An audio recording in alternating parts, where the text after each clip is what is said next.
Hello, my name is Michaela Costa, and I am a Learning and Development Intern for Lloyd's Register. Today I will be answering the question, what did I learn about training?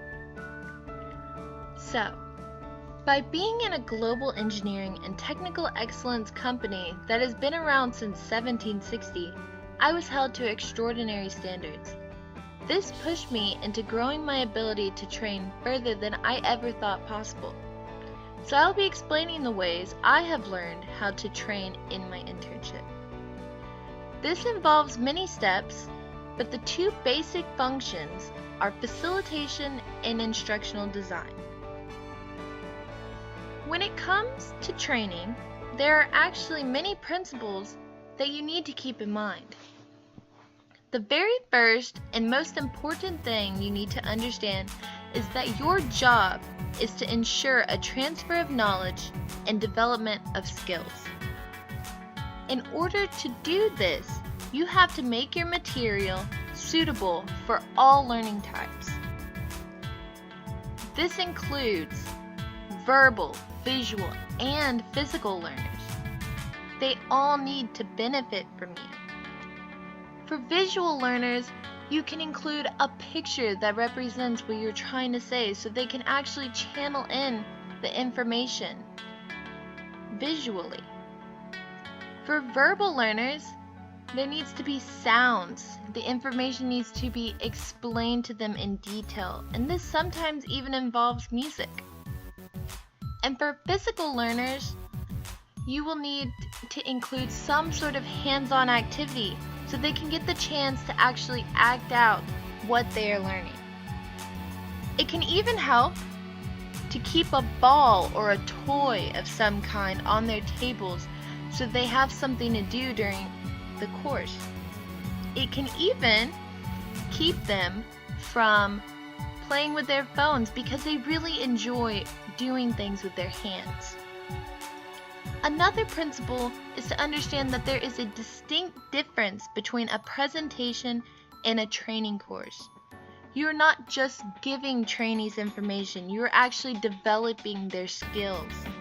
So to do this, you will need to explain to them real-life situations, explain to them how they can apply what they are learning, and the benefits that come with that. There are endless ways to continue their personal growth, but these are some helpful things to include. So I had to develop a plan to learn how to make these principles a reality. My first instinct was to follow a presentation style, but my supervisor quickly explained to me the difference. My plan involved breaking down my training so that it was worth the time of my trainees.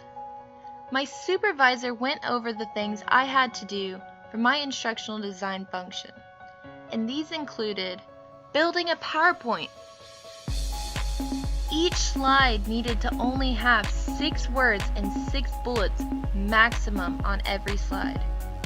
When you go over that, there's too much information being placed on one slide, and this will exceed highlighting your key points. Every title and paragraph needs to be aligned perfectly so that the PowerPoint is visually appealing. And there needs to be a picture that corresponds with the information on every slide.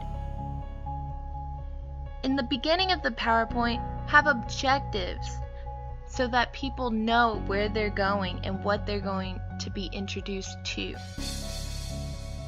For every new bullet, have an animation. You can use up here, it's actually the most effective. And lastly, plenty of interactive activities so people can practice what they have learned. So, these were the basic things I needed for my training course to work, for my instructional design to work. Now, all I had to do was learn how to master it to the best of my abilities. So I had to collect information from experts. I needed their feedback because I am only one perspective, and I needed the perspective of those around me. I also watched how my supervisor did it. I participated in many of her courses and observed her talent. And I even read articles to find more efficient ways to facilitate. TED Talks was actually part of my long commutes every day. There's so much information being given by professionals on human resource development, and it is free for everyone. You just have to go on YouTube.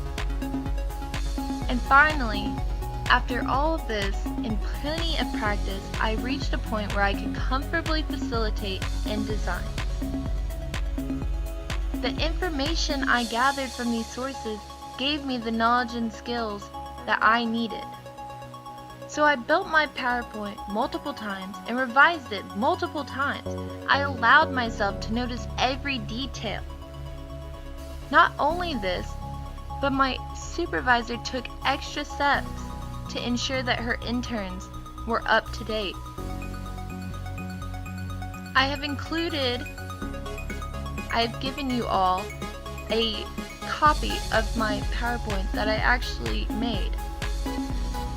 So, just by practicing and learning, I have gained so much. So, whenever it came to presenting my PowerPoint, I taught my program for 2 hours, and there was a lot of room prep involved as well. You have to have participant guides for every person at their seats. Have materials such as pens and pencils available, and even the ball that I've told you about for the physical learners. Make sure that your room is in chevron form. This means having every table at a diagonal so that they can all see the board and not cover each other. So whenever I gave this training program, it was my very first time and I did what I believed was great. But like I said, this was not the end because I needed other people's opinions as well. I gave out evaluations and received great feedback. I have passed them all out and you can see them on your table. And if I was to teach this course again, I would look over this feedback and these evaluations and I would know exactly where to improve and keep improving. I was complimented many times and it really gave me confidence. So this is what I have learned about being a trainer.